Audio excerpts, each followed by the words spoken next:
የአሜሪካው ፕሬዝዳንት ዶናልድ ጄ ትራምፕ የኢራንን መሬት ወረው መያዝ እንደሚፈልጉና የኢራንንም ግዙፍ ነዳጅ እንደ ቬንዙዌላ ነዳጅ ሁሉ ወደ ሀገራቸው ማጋዝ እንደሚፈልጉ እቅዳቸውን በግልጽ ተናገሩ። የአሜሪካው ፕሬዝዳንት ዶናልድ ጄ ትራምፕ ከብሪታንያው ጋዜጣ ፋይናንሻል ታይምስ ጋር ዛሬ ሌሊቱን ባደረጉት ሰፊ ቃለ ምልልስ ላይ አሜሪካ የኢራንን ነዳጅ እየቀዳች ለመውሰድ እንደምትፈልግና ለዚህም ደግሞ ዋነኛ የኢራን የነዳጅ መላኪያ ማዕከል የሆነውን የኢራኑን የሐርግ ደሴት ሙሉ በሙሉ በእግረኛ ሰራዊት ልትቆጣጠር እንደምትችል በግልጽ ለመገናኛ ብዙሃኑ ይፋ አድርገዋል። ይህን እቅዳቸውን አሜሪካ የቬንዙዌላን ጠንካራ መሪ ኒኮላ ማዱሮን በቁጥጥር ስር ካዋለች በኋላ የሀገሪቱን የነዳጅ ኢንዱስትሪ ላልተወሰነ ጊዜ ለመቆጣጠር እንደወሰነችው ሁሉ በዚህም ደግሞ ተወስናለች፣ የኢራንን ነዳጅ ትፈልጋለች ብለውታል። ፕሬዝደንቱ በንግግራቸው ለጋዜጣው ሲናገሩ እውነቱን ተናገር ካልከኝ የኔ እቅድ ምን መሰለ? ኢራንን በእጅጉ አሽመድምዶ የኢራንን ነዳጅ ወደ አሜሪካ እያጋዙ መውሰድ ነው። ሆኖም ግን በአሜሪካ ያሉ አንዳንድ ሞኝ ፖለቲከኞች አሉ። ይህንን ለምን ታደርጋለህ እያሉኝ ነው። ነገር ግን እነሱ ሞኞች ማለት ፈልጋለሁ በማለት የውሳኔያቸውን ጽኑነት ገልጸዋል። የኢራን ንብረት የሆነችውን የሐርግ ደሴትን አሜሪካ ሙሉ በሙሉ ስለመቆጣጠሯ በተጠየቁበት ወቅት ኢራናውያን በደሴቱ ላይ ምንም አይነት ጠንካራ የመከላከያ አቅም ከዚህ በኋላ የላቸውም፣ እኛም እጅግ በጣም በርካታ የእግረኛ ሰራዊት እያስገባን ነው፣ ሙሉ በሙሉ ደሴቱን እንቆጣጠራለን፣ ከዚያ ደሴቱም የአሜሪካ ይሆናል ብለዋል። ይህንን ተከትሎ የፔንታጎን የአሜሪካ መከላከያ ሚኒስትር መሬት ለመቆጣጠርና ለማስከበር የሰለጠኑ 10,000 ወታደሮችን ወደ ቀጠናው እንዲዘምቱ ትዕዛዝ ማስተላለፉንም መገናኛ ብዙሃኑ ዘግቧል። እስካሁንም ከ2200 በላይ የሚጠጉ መሪኖችን ጨምሮ 3500 ሌሎች ወታደሮች በአካባቢው ላይ መድረሳቸው ተዘግቧል። ተጨማሪ 2200 ማሪኖችና በሺዎች የሚቆጠሩ የ82ኛው አየር ወለድ ክፍለ ጦር አባላት ወደ ስፍራው በማቅናት ላይ እንደሚገኙም ተዘግቧል። በአሜሪካና በእስራኤል ጥምረት በኢራን ላይ እየተካሄደ ያለውን ጦርነት አስመልክቶ በዛሬው ዕለት ሌሊት ፕሬዝዳንት ዶናልድ ጄ ትራምፕ በኤር ፎርስ ዋን ፕሬዝዳንታዊ አውሮፕላናቸው ውስጥ ሆነው ለጋዜጠኞች በሰጡት መግለጫ ጦርነቱ በኢራን ውስጥ ያገዛዝ ለውጥ ማምጣቱን አውጀዋል። ከዚህ ቀደም ማንም ተደራድሯቸው ከማያውቀው ሙሉ በሙሉ አዲስ ከሆኑ የተለዩ ሰዎች ጋር ነው እየተነጋገርኩ ያለሁት ሲሉ ፕሬዝዳንት ዶናልድ ጄ ትራምፕ በኢራን ውስጥ እያደረጉት ስላለው ንግግር አዲስ ነገርን ተናግረዋል።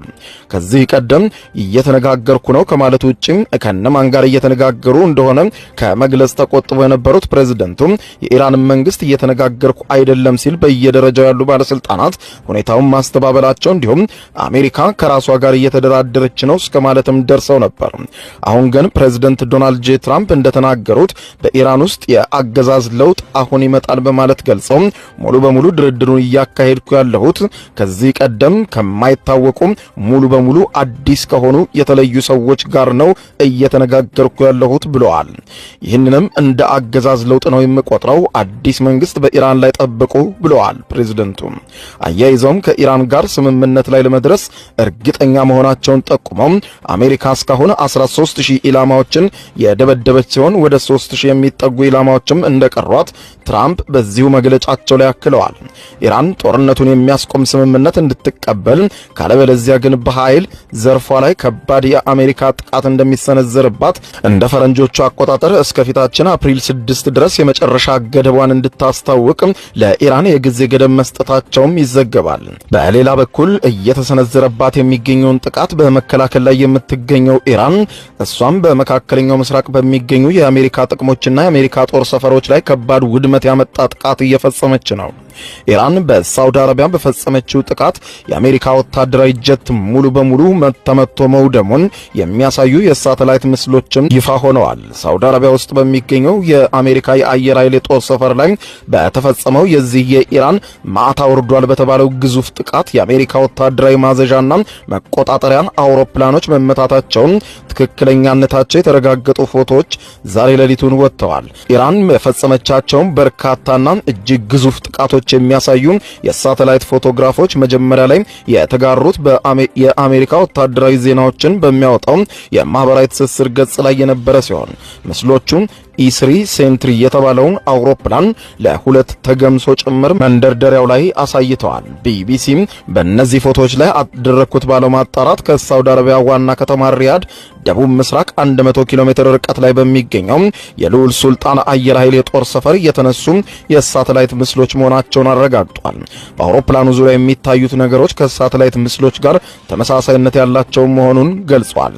የቢቢሲ የመረጃ ማጣሪያ ቢቢሲ ቬሪፋይ ከጥቃቱ ቀን በፊት የወደመውን ኢስሪ አውሮፕላን በስፍራው እንደነበረ በሳተላይት ምስል የተመለከተ ሲሆን ጉዳቱ የደረሰበት ግዙፍ አውሮፕላን እንደሆነም ገልጿል። ማጣራት ከተደረገባቸው ፎቶዎች መካከል በአንዱ ላይ የአውሮፕላኑ የጭራ ቁጥር ይታያል። ቁጥሩንም በመጠቀም በተደረገው ማጣራት አውሮፕላኑ በበረራ ላይ እንደነበረም ለማረጋገጥ ተችሏል።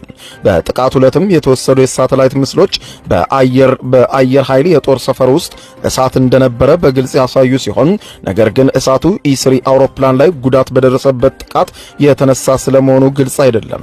ከጥቃቱ በኋላ አንድ የአሜሪካ ባለስልጣን ለሮይተርስ የዜና ወኪል ኢራን በአየር ኃይል የጦር ሰፈሩ ላይ በፈጸመችው ጥቃት 2 በጽኑ የቆሰሉ ጨምሮ 12 የአሜሪካ ወታደሮች መጎዳታቸውን አምነዋል። ኢራን በሳውዲ አረቢያ በፈጸመችው በዚህ ጥቃትም 270 ሚሊዮን የአሜሪካን ዶላር የሚያወጣውና ግዙፉ የአሜሪካ ኢስሪ የተባለው የስለላ አውሮፕላን ላይ ሙሉ በሙሉ ውድመት መከሰቱን አሜሪካ ባለስልጣን እማኛቸውን ሰጥተዋል።